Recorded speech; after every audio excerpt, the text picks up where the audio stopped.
Sidecar driver, magsama-sama po tayo. Dahil ito pong laban na ito, hindi po natin laban to, kundi laban po to ng Pilipino. Laban po to ng susunod na henerasyon. Ano pa ba ang pinakita ng ating putihing Presidente Duterte? Paano niyo po ba pinaganda ang Pilipinas? Na buong akala natin, ipagpapatuloy niya kung ano ang sinimulan ng ating dating Pangulong Duterte. Ngayon, kailangan na po natin kumilos dahil ang susunod po na dapat natin inuklok, pag tayo nagsama-sama, kailangan po natin ang ating BP, Sara Duterte!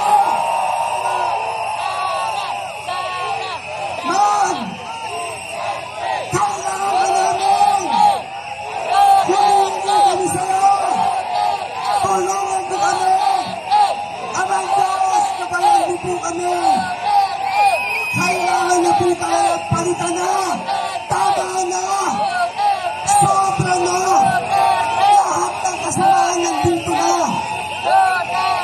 Drugs, hangover, kaliwat ka nandito kahit sa lugar. Lupalop ng Pilipinas, nagbaling ka na po sila. Samantalang ng panahon ng Presidente Duterte, lahat po yan nagtago, lahat po yan nawala. Pero ngayon pag po sila nagsibalikan, lahat po ng kasamaan ay bumalik na. So, anong dapat po natin gawin? Di ba? Bilang mga Kristiyano, Katoliko, Iglesia ni Cristo, Sabadista at iba-iba pang mga denomination, kailangan po natin magsama-sama. Ipakita po natin sa mundo na ang Pilipino ay taas noo! Kahit kanino, handa tayong lumaban, handa natin ipakita, ang Pilipino ay may puso, may dignidad, may pagmamahal sa kapwa, mga Diyos! Isigaw po natin, Marcos, alis dyan! Marcos, alis dyan! Marcos, alis dyan! Marcos, alis dyan! Marcos, alis dyan! Marcos, alis dyan! Marcos, alis dyan! Marcos, alis dyan! Marcos, alis dyan! Maraming salamat po. Magsama-sama po tayo. Paramihin po natin ito. Dahil yung pinapangarap po natin, ibibigay ng Diyos. Amen! Salamat po, Sir Eric. Isa sa atin, andito, isa sa nagbibigay ng suporta, solidarity, prayer din para sa Kingdom of Jesus Christ. Sa luyang kinakaharap ito ay ang Provincial College sa Davao, ano ba pa? Davao Archdiocese of Roman Catholic Church in Davao. Meron din ang bibigay sa atin ng pagsuporta maliban dyan sa iba't ibang dapat siyang tinatawag na pong Presidente Bongbong Marcos kasi kadalasan ang namumuno ng bayang Pilipinas o tinatawag na presidente ay merong malasakit sa bayan. Pero sa nakikita ko po ngayon, wala po tayong nararamdaman, wala po tayong nakikita, kundi karahasan, kulang na lang patayin yung mga nasa Davao. Sa tuwing nakikita ko po yung ginagawa ng kapulisan doon sa Davao City, especially Kingdom of Jesus Christ compound, masyado na pong masakit para sa akin bilang isang nakapanood at isang kapwa Pilipino na kulang na lang patay silang lahat. Masasabi niyo ba na itong Bongbong Marcos administration ay tama ba na siya ay dapat manatili? Para po sa akin, hindi na po dapat manatili pa si Bongbong Marcos. Utang na loob po, Bongbong Marcos, maawa ka na sa taong bayan. Hindi na po makatarungan ang ginagawa niyo.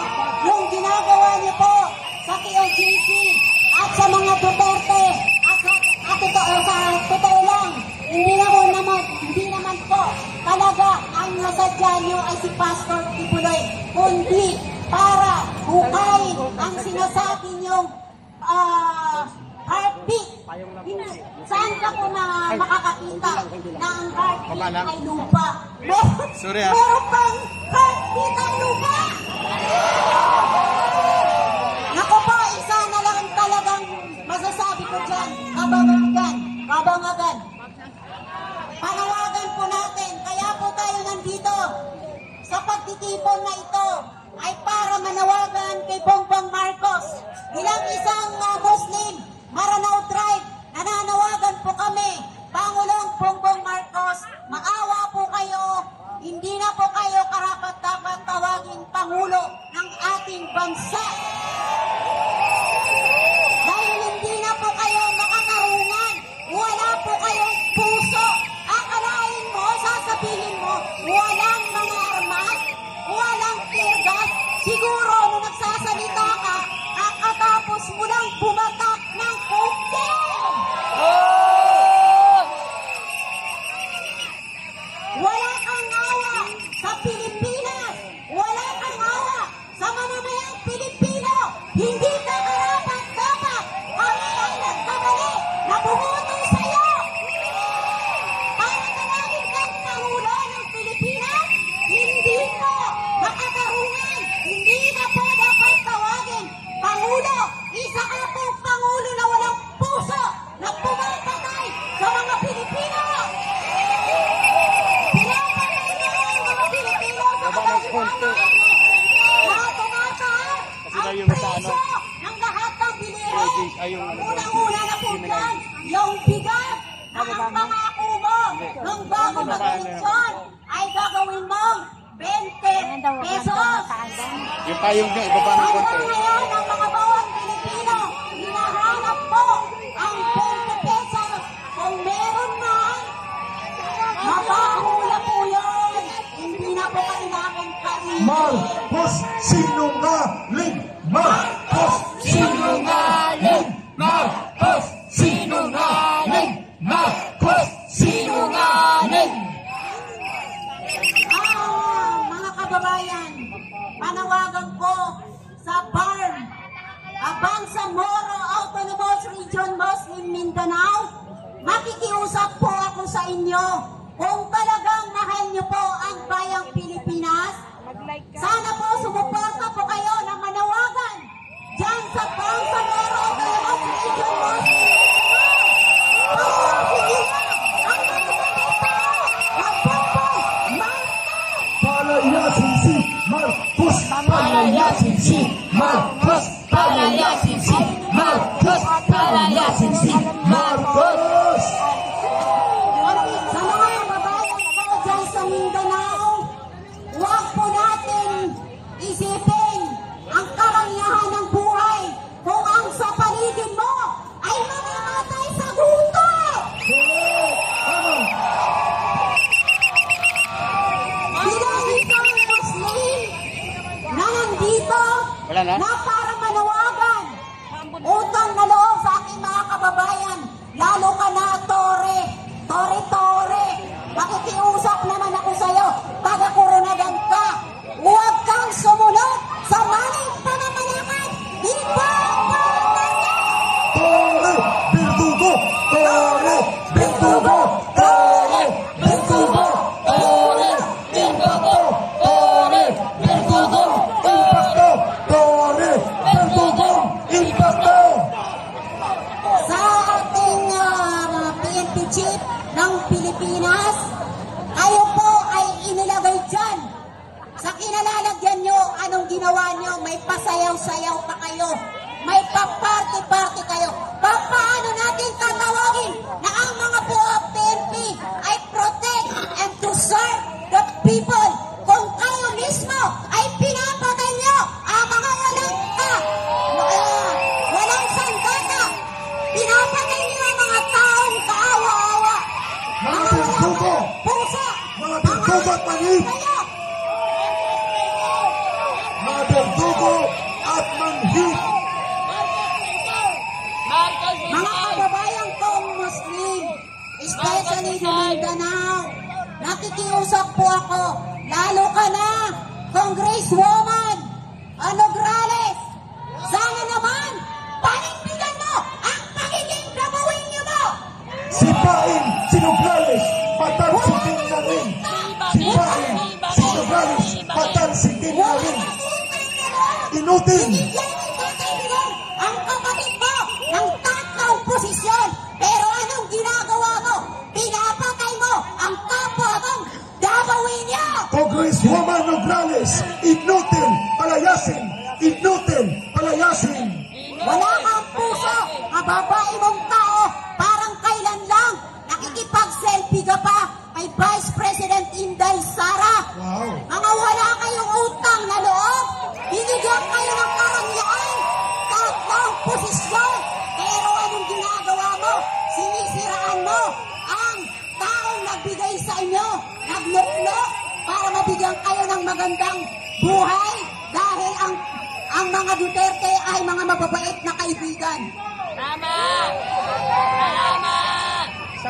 Sa mga kababayan kong mga congressmen, especially the Bangsamoro Autonomous Government, please lang makikisuyo po ako. Huwag po natin piliin ang kapangyarihan. Huwag po natin piliin ang pera dahil ang pera mauubos lang yan. Tama. Ngayon po, papayag ba kayo ng ang isang pastor ay unti-unti nang binabaan sa lupa? Hindi! Hustisya kay pastor! Hustisya sa mga Pilipino! Hustisya! Hustisya! Hustisya! Hustisya kay pastor! Hustisya sa mga Pilipino! Ako po, hindi po ako natatakot. Dahil po, para po sa akin, nandito po ako para ipaglaban ang kapakanan ng mga Pilipino! Ipaglaban, karapatan! Ipaglaban, karapatan! Ipaglaban, karapatan! Sa mga taga-Davao, Davao Region, kung sino man ang mga namumuno sa Davao Region, governors, congressman, congresswoman, local government, and the other local government na nandyan, magising po kayo sa katotohanan. Minumura na kayo ng isang vlogger sa TikTok dahil wala kayong mga bayag, wala kayong mga puso.